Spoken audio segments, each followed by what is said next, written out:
Damas y caballeros, tengan todos ustedes muy buenas tardes. Sean bienvenidos al programa número, ya perdí la cuenta, estimados oyentes, al programa número 242 de Patagonia Contable. Hoy día 6 de enero del año 2026, en Radio Presidente Ibáñez, una radio con historia. Por venir 6 grados de temperatura, por lo menos a las 10:17 horas donde estoy haciendo este programa, con una leve diferencia de tiempo. Y Punta Arenas tiene 7 grados. Saludos para la gran isla de Tierra del Fuego, su capital provincial y comunal Porvenir, y a sus provincias de Primavera y Timauquel. Noticias de Porvenir que comparte con nosotros la sección Fueguinas de la prensa austral, publicada hoy día mismo, también día martes. Hay de todo un poquito, ¿ah? Hay un mix de noticias. Hay una pareja de pingüinos que visitó, pingüinos rey, ¿ah? Que visitaron la costa de Bahía Chilota. Hubo un abandono de horas en el cementerio, así que el municipio ahí están viendo qué es lo que está sucediendo, por qué se llegó a esa situación administrativa. Lo que sí me llamó la atención de la cicuta de 2 metros en un edificio público de allá en Porvenir, que superaron los 2 metros. Creo que el edificio público dice acá, no, la delegación provincial debería preocuparse de cortar esta maleza. Esta maleza es la cicuta, y la cicuta es una maleza venenosa. Si es la misma cicuta que es la que yo estoy pensando, es con la que mataron a Sócrates, el filósofo griego que hablaba mucho más de la cuenta, y lo mataron. También hay noticias como en Bio Bio de hace años atrás, en que un niño murió por intoxicación con cicuta por haber comido la hoja. Es una hierba altamente tóxica que tiene que erradicarse y que lamentablemente no era sudamericana, no era chilena, pero la trajeron acá una vez más gente que no tiene escrúpulos. Los caballitos en Porvenir nuevamente se ocupan las calles y los paseos y aparecen modelando frente a una casa histórica de Porvenir, ¿ah? Aparecen como 5 caballitos en la foto en diferentes poses para todo el público.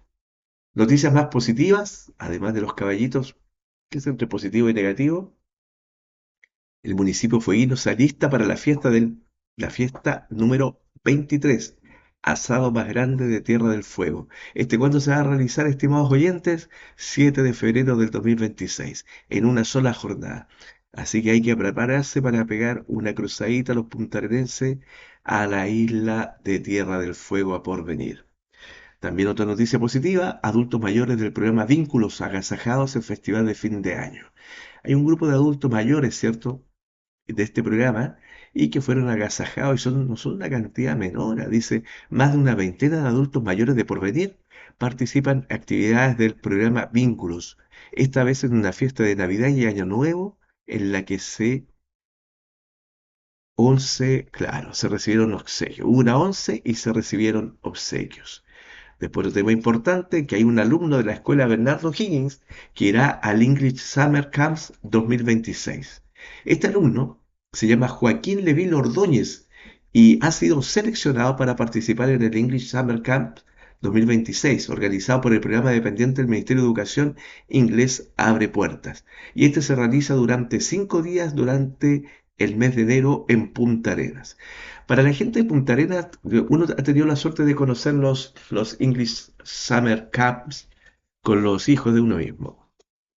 Pero cuando uno es de la misma localidad no hay ningún problema, porque es como llevarlo a una escuela de inglés, a un taller de inglés, que es muy dinámico, los profesores, los facilitadores son espectaculares, los chicos lo pasan muy bien y al mismo tiempo aplican inglés y al mismo tiempo también aprovechan a hacer nuevas amistades.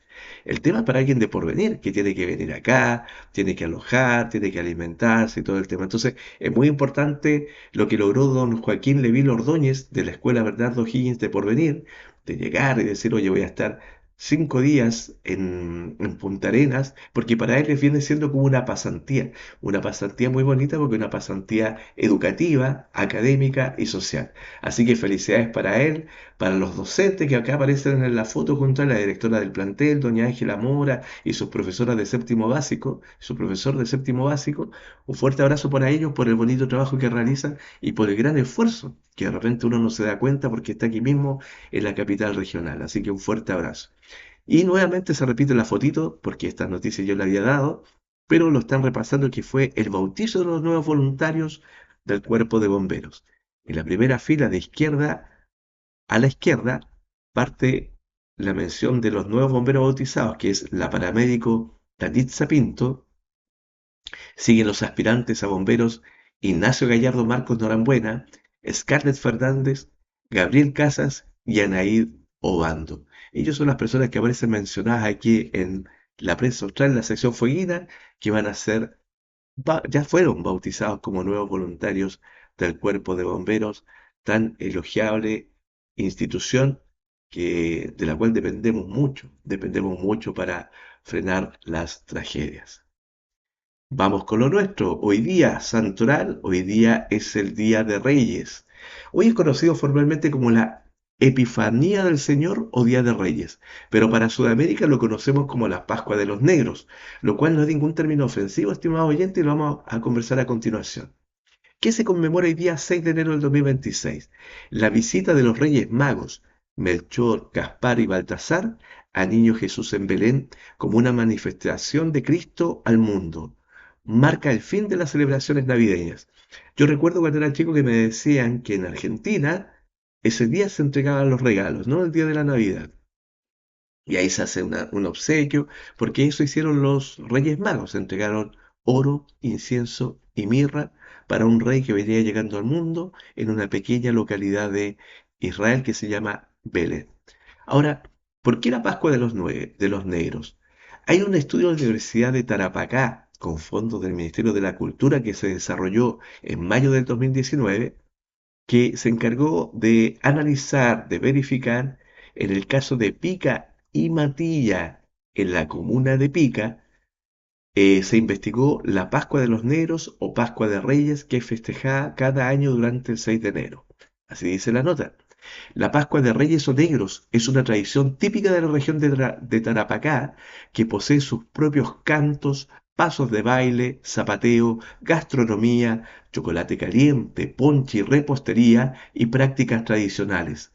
Creación de elaborados pesebres y cantos de casa en casa.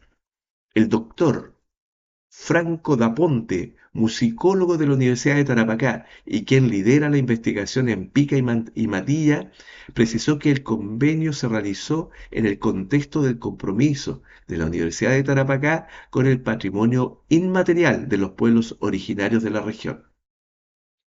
Lo interesante de la Pascua de Reyes es que es una de las pocas manifestaciones, junto con la de las cruces, que han pervivido desde hace mucho tiempo en su formato colonial y que en el análisis de las letras de sus cantos da cuenta de la organización de castas prerepublicanas de la época, así como las aspiraciones de estos grupos que eran esencialmente negros, esclavos, españoles e indígenas, indicó el investigador.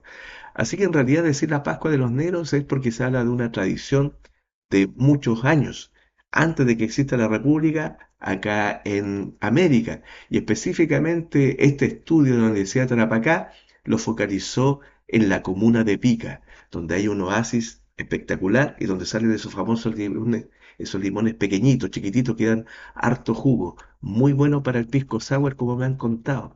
Así que es una festividad importante, histórica y refleja, ¿cierto?, una de las celebraciones religiosas que es cuando llegaron los Reyes Magos a saludar, a homenajear a Jesucristo en el pesebre de Belén. Vamos con la columna del día domingo, publicada en el diario El Pingüino, que dice, que se llama Al final la vida sigue igual. Y dice así. En 1970, Oscar Anderle compuso la canción Al final la vida sigue igual, interpretada por el cantante argentino Sandro, que en paz descanse, conocido como el Gitano de América. Su letra dice, el tiempo y el destino me han golpeado sin cesar, mas yo sigo adelante sin dejarme doblegar, pues no vale llorar, tampoco suplicar. Hay que pensar que todo pasará. El mundo latinoamericano se conmociona porque Trump cumplió la promesa de sacar a Maduro de Venezuela. El pueblo venezolano se manifiesta en Santiago, contento por la detención del dictador, mientras los líderes de países sudamericanos rasgan vestiduras por la violación del derecho internacional al vulnerarse la soberanía. Algunos líderes prefieren alianzas subterráneas y pasar por desinformados, evitando cínicamente admitir que en otro país de su misma ideología es una dictadura. Lo aberrante es que el pueblo venezolano que salió a las calles a protestar por las elecciones presidenciales, en donde había ganado la oposición, y Maduro manipuló los resultados descaradamente, hoy no pueden manifestarse por existir una ley que los castiga con 30 años de cárcel por respaldar a naciones extranjeras. Pero los 8 millones que viven en democracias sudamericanas pueden celebrar la caída del tirano. Un tirano caprichoso y ridículo que adelantó la Navidad, se comparó con Taylor Swift, tenía un séquito que por conveniencia aplaudía sus absurdos y eternos discursos, autoentregarse el premio Arquitecto de la Paz para, entre comillas, equiparar al premio Nobel de Corina Machado y tantas otras. Pero lo más doloroso para América Latina es el haber exportado el Tren de Aragua, dejando que su país opere como casa matriz, así como México ha entregado por años el territorio sur de su país. Estos momentos nos permiten darnos ínfulas de analistas políticos internacionales, pero Sandro desde el cielo nos dice que, al final, la vida sigue igual, e independiente de las opiniones gubernamentales y políticas, debemos preocuparnos de nuestras obligaciones. Cambio de sueldo mínimo, fiscalizaciones rigurosas de la Inspección del Trabajo y el Servicio de Impuestos Internos, cambio de porcentaje de impuestos de honorarios y reducción de la jornada laboral a 42 horas en abril. A nivel nacional, debemos estar preocupados por los 15,9 billones de gastos en balances de instituciones públicas objetados por la Contraloría, el crimen organizado, corrupción del Poder Judicial, pendientes de los casos Convenios, Hermosilla y Villalobos, y las caídas de las páginas web de servicios públicos cuando más las necesitamos. Para Venezuela vendrán cambios lentos pero profundos, y nuestro país debe apoyar a los inmigrantes que han vivido con nosotros aportando un buen trabajo. Como nación debemos terminar los procesos de auditoría y judiciales, no dejándolos en el olvido. Revisar nuestra institucionalidad, respetando la democracia y el centro político. Seguir en la búsqueda del líder ausente para dar equilibrio al país, aunque al final la vida sigue igual. Esa es la columna publicada el día domingo que tenía que ver con la contingencia. Esto uno la escribe el día sábado. El día sábado, en ese momento uno se enteraba de que Maduro era raptado desde Venezuela, pero también tenemos que acordarnos que Maduro era un dictador, un tirano, una persona que sacó de su país indirectamente a 8 millones de venezolanos, que terminó relaciones diplomáticas con países sudamericanos que le impedían a sus mismos connacionales el estar en contacto con su patria. Maduro ha sido uno de los líderes, quizás si me atrevo a decir, los más ridículos de Sudamérica, por la cantidad de estupideces que hizo mientras tenía el cargo. Algunas cosas pueden ser anécdotas, como decir palabras equivocadas, como llegar por último desalineado a trabajar, como le ha pasado a la actual autoridad, pero, pero a compararse con Taylor Swift, autoentregarse un premio Arquitecto de la Paz, yo creo que Maduro miraba mucho al coreano, al norcoreano, entonces quería imitar lo mismo, con la diferencia que Maduro no tiene armas nucleares y el norcoreano sí lo tiene. Y el norcoreano realmente, aprovechándose de la disciplina oriental, somete a su gente pero con un yugo de hierro. Por eso aplauden tan fuertes. Pero él trató de como equipararlo. El dolor más grande para Sudamérica, estimado oyente, es que este sujeto, en base a este régimen, sacó a 8 millones de ciudadanos venezolanos de su país con un autoexilio, buscando un mejor pasar en los demás países de América, de Sudamérica especialmente, y al mismo tiempo exportar delincuencia como el Tren de Aragua. Las dictaduras son malas. Las dictaduras son malas de izquierda o de derecha.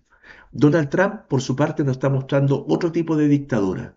Un dictador de extrema derecha que está gobernando el país más poderoso del mundo, el país que negocia con las grandes potencias, el país que fue a negociar con Rusia, seguramente para que yo no me inmiscuyo en tus problemas y tú no te metas en los míos. Tú sigue tu conflicto con Ucrania, molestan los europeos y yo por mi parte me encargo de América para podernos repartir el mundo. Es como un ajedrez. Es como un verdadero ajedrez donde ellos juegan. Y China está al medio, ¿cierto? Como una gran potencia amenazante que Estados Unidos detesta porque salió competencia al camino, pero los chinos también son potencia, por lo tanto, si en algún momento pueden imponer su dictadura, lo van a hacer sin ningún problema en otras partes del mundo. Eso es imperialismo, el enemigo de las democracias. Pero para que las democracias no caigan bajo el yugo del imperialismo, hay que saber negociar con todos. Alguna vez algunos pueblos habrán negociado con los romanos, otros negociaron con los persas, otros tuvieron que agachar la cabeza frente a los nazis, por ejemplo, en su momento cuando estuvieron gobernando Europa prácticamente como 3 años, quizás 4, etcétera. Hay momentos donde uno tiene que ser estratégico.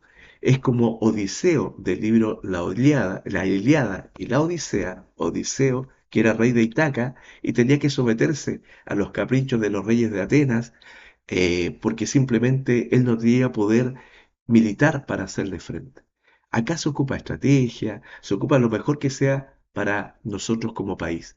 Es verdad que podemos dar discursos históricos, pero la pregunta es, ¿quién lo va a replicar en alguna parte del mundo? Nadie. Los chinos respondieron indignados de que están consternados porque Maduro lo detuvieron y que lo tienen que devolver a su país. Y solamente eso. Y ahí va a quedar en el olvido. En este momento, Maduro y su mujer responden solos ante un tribunal de Nueva York por una acusación de narcotráfico. No sé si será narcotraficante, las evidencias lo dirán. Él también va a tener que empezar a mostrar algunas cosas. Ya sus fondos están congelados en Suiza, si es que existía. Pero vamos a tener que esperar a ver cómo se va dando el avance de esto y efectivamente que hayan evidencias. Pero lo que sí sabemos que como presidente sudamericano revolucionó todo el barrio dejando simplemente la escoba, sacando a gente de su país que celebraba de que él lo había llevado, que no importaba que eran norteamericanos que ingresaron a su país, lo que le importaba era que alguien los saque. Ahora, ¿qué pasará? Inestabilidad. ¿Por qué va a haber inestabilidad? Porque vamos a tener un extranjero tomando decisiones en otra nación soberana que es Venezuela. Porque las leyes de los venezolanos, manipuladas a través de la Asamblea Nacional, realmente son tan de amarre que creo que las de Pinochet palidecen ante la situación de ellos. ¿Cómo es posible que le den 30 años de cárcel de una a una persona que supuestamente está complotando o está apoyando a una nación extranjera? Ya partiendo con eso, los venezolanos no podían salir a la calle y estaban asustados. Por eso se manifestaron fuera de su frontera. Por el bien de América, por el bien de Venezuela, por el bien de la independencia de los países, esperemos que esto se solucione a la brevedad y que Donald Trump, dentro de sus caprichos, ojalá que en una mañana diga, bueno, que se organice Venezuela como corresponde a través de elecciones democráticas, a pesar de que ya dijeron que no, pero esperemos que sea así porque esto sería un anexo, anexarse una estrella más al ambicioso país norteamericano.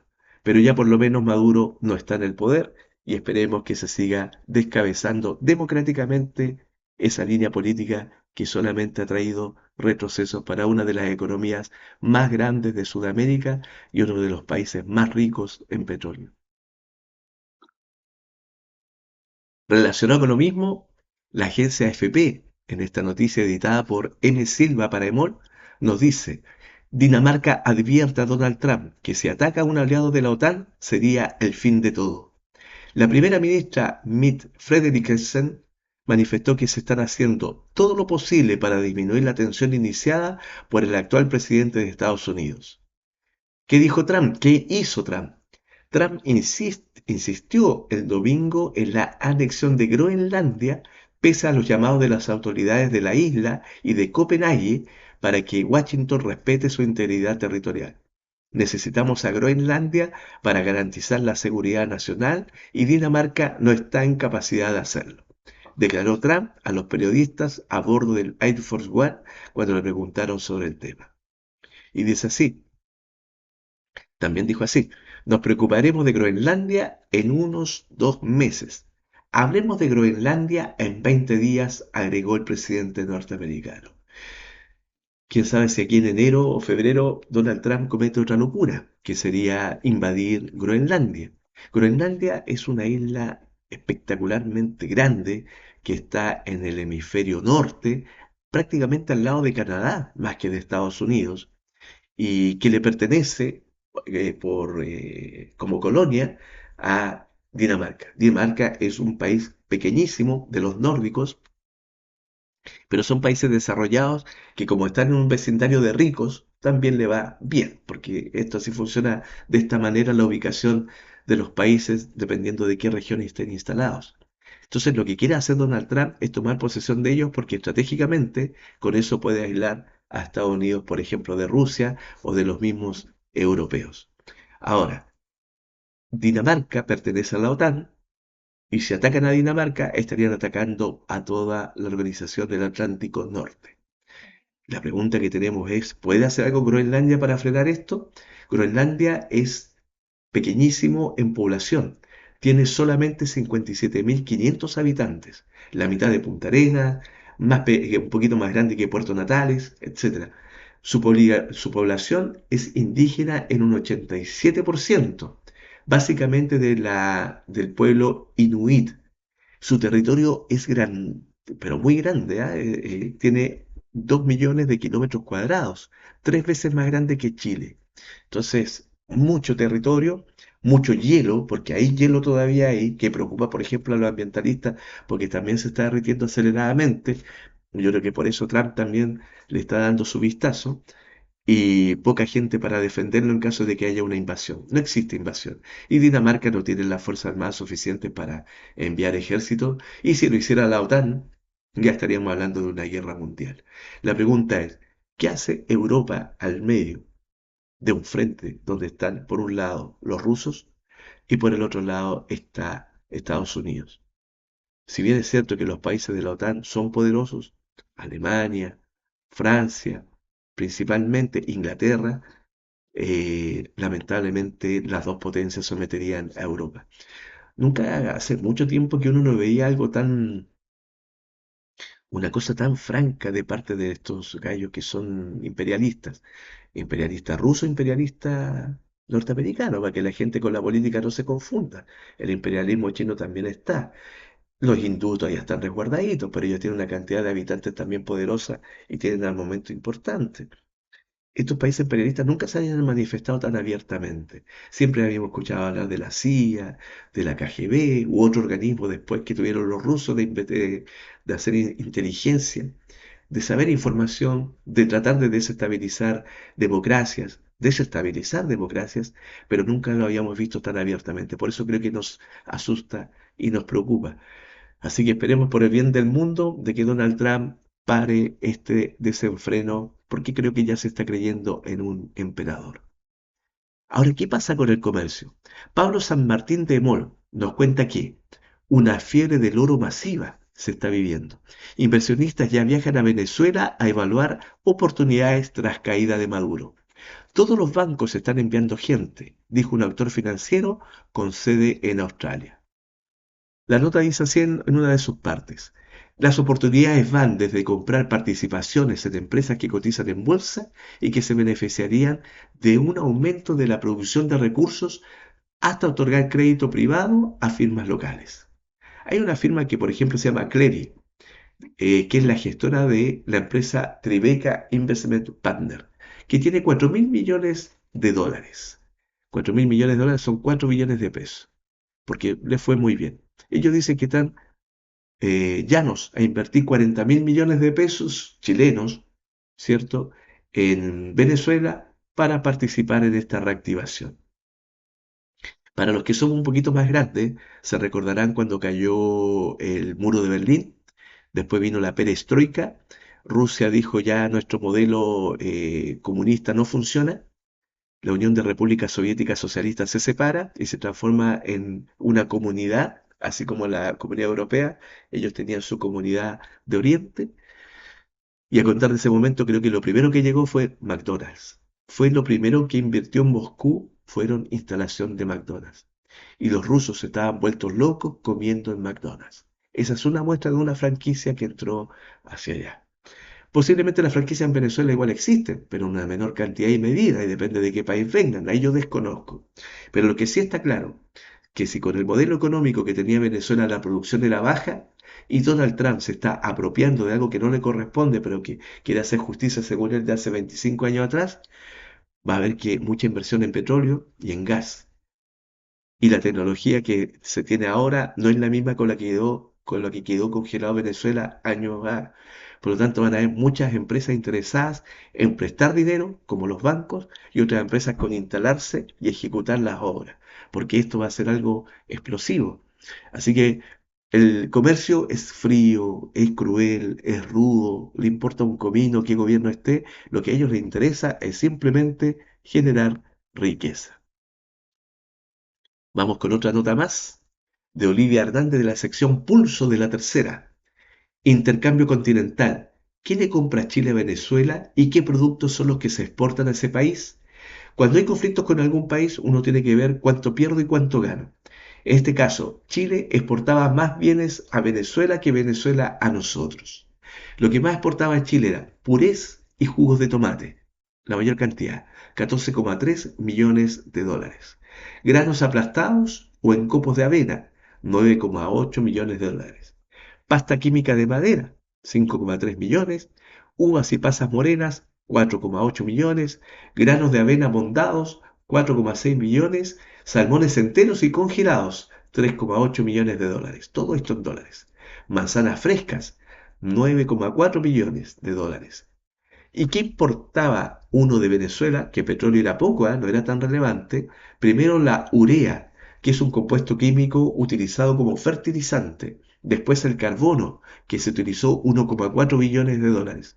Otras preparaciones alimenticias, 1 millón de dólares. El ron, 0,8 millones de dólares. Barquillos y obleas, 0,6 millones de dólares. Eso es lo que nosotros realmente podríamos arriesgar en negociaciones con Venezuela. ¿Podrían aumentarse las exportaciones? Habría que ver cómo se comporta el mercado más adelante cuando se empiece a inyectar recursos. Y como dijo Sandro, el cantante argentino, que en paz descanse, que la vida sigue igual, no podemos vivir solamente de conversar de Donald Trump y Maduro. Tenemos que acordarnos que aumentó el sueldo mínimo de 529.000 a 539.000 pesos. Parece lógico, pero solo le aumenta el sueldo a la gente que ganaba el mínimo, porque de repente hay alguien que ganaba 600 lucas, 600.000 pesos base y dice, aumentó el mínimo, a mí también me tienen que aumentar. No, porque usted ganaba más del sueldo mínimo. Si usted ganaba 529.000 de sueldo base, aumenta a 539.000. Ahora, si aumenta esto, también aumentan los sueldos mínimos de la gente que tiene sueldos proporcionales, que trabajan 30 o menos horas a la semana y que se calcula una proporción en base al mínimo, a ellos también les tiene que aumentar su sueldo base. Lo otro, que aumenta el valor de las horas extra, aumenta los topes de gratificación, aumenta las indemnizaciones de años de servicio y aviso previo y por tiempo servido, que es cuando el contrato por hora faena. Y lo óptimo es hacer el anexo de contrato, firmarlo las partes y subirlo al portal de la Dirección del Trabajo. Ahora, la radio Bio Bio comenta si debería subirse otra vez el sueldo mínimo el año 2026 y dice que no quedó nada firmado al respecto. Este hasta el momento sería el único aumento que tendríamos el año 2026, pero dice que a más tardar el mes de abril del 2026, el presidente de la República deberá enviar al Congreso Nacional un proyecto de ley que proponga un nuevo reajuste al monto de ingreso mínimo mensual, así como de la asignación familiar y maternal y del subsidio familiar, con el objeto de que comience a regir a contar del 1 de mayo del 2026, y consultará para su elaboración las sugerencias del Consejo Superior Laboral. Esto según el artículo séptimo de la ley 21751, que significa que todo presidente de la República en el mes de abril tiene que enviar una propuesta de aumento del sueldo mínimo para el año. Ahora, esto se elabora con sugerencias del Consejo Superior Laboral. ¿Y quién las compone este consejo? Es una instancia tripartita constituida por representantes de organizaciones de mayor representatividad de la parte trabajadora, centrales sindicales. En este caso, obviamente, está la CUT. Parte empleadora, ¿cierto? Una parte va a ser los empleadores. Ahí entrará la CPC, la Cámara Chilena de la Construcción, etc. Y después, que se toman como organizaciones gremiales. Y participa también el Estado en esta mesa de tres patas, donde se conversa cuánto va a ser el ajuste de sueldo mínimo, y ahí salen los términos macroeconómicos que tienen que ver puntos de equilibrio para no generar inflación. Y acá en Magallanes, oye, un lujo tener una mesa tripartita para trabajar con la dirección del trabajo y tener posibilidad de participar como colegio de contadores y ahora uno como pyme, que ya está integrado a esa mesa de conversación que es muy constructiva. Así que bueno, vamos por parte, veamos en abril qué es lo que pasa con otra propuesta de aumento del sueldo mínimo que sería adicional a la que ya tenemos de 539.000 pesos. Revise los contratos, estimados oyentes, revise los contratos y ajustes de horarios, porque el 26 de abril de 2026 la jornada se reduce a 42 horas. Existen empresas, le mando saludo a mi colega Marco Antonio Alvarado, un colega contador, con el que nos llevamos muy bien y nos juntamos en estas reuniones tripartitas, que él, por ejemplo, fue la segunda empresa que se certificó en 40 horas. Todos sus funcionarios, ¿cierto? Sus colaboradoras trabajan 40 horas a la semana de hace mucho tiempo atrás. Si usted está en eso, no tiene ningún problema. Pero si la jornada es de 44 horas, tiene que luchar para que baje a 42 y llegar a un común acuerdo con las partes. Si no, se tiene que bajar simplemente una hora por cada día para bajar de 44 a 42. Por eso es importante conversar y negociar. Así que eso es más o menos para tener presente de la vida cotidiana. Hablamos del otro que es mucho más profundo, analista, vulneración de la soberanía, sacar a un dictador de Sudamérica de una forma que no sé si el remedio será peor que la enfermedad, pero también tenemos que estar atentos a lo cotidiano. Por eso yo le he pedido a mi amigo Panchito Pérez un temazo de don Roberto Sánchez. Este es un temazo del año 70. Panchito tenía 13 años y Canales recién venía llegando el 30 de septiembre de ese año a este mundo. Ahí en este tiempo don Roberto Sánchez, más conocido artísticamente como Sandro, que nació el 19 de agosto de 1945, es hijo único de Vicente Sánchez e Irma Lidia Ocampo, tiene sus orígenes humildes, que le forjaron una personalidad especial y lo hicieron el hombre que fue después, un luchador empedernido. ¿Saben que él estuvo muy enfermito, Sandro, antes de, porque él le hicieron un trasplante de pulmones, que eso lamentablemente después lo llevó a la muerte, porque estamos hablando en tiempos donde la tecnología no era la mejor. Pero aún así, cuando él estaba débil de salud, hizo 40 conciertos donde juntó a 130.000 espectadores en diferentes lugares de Argentina. Por supuesto que eran importantes escenarios. Y él decía y justificaba esto porque él estaba enfermo, pero aún así entregaba todo lo que podía. Y él decía textual, muchas de las personas que están sentadas en la platea no saben si van a comer al otro día. Yo sé que hay gente que hace muchísimos esfuerzos para verme y sé que hay gente que lo deposita en la entrada. ¿Vos cómo vas a actuar?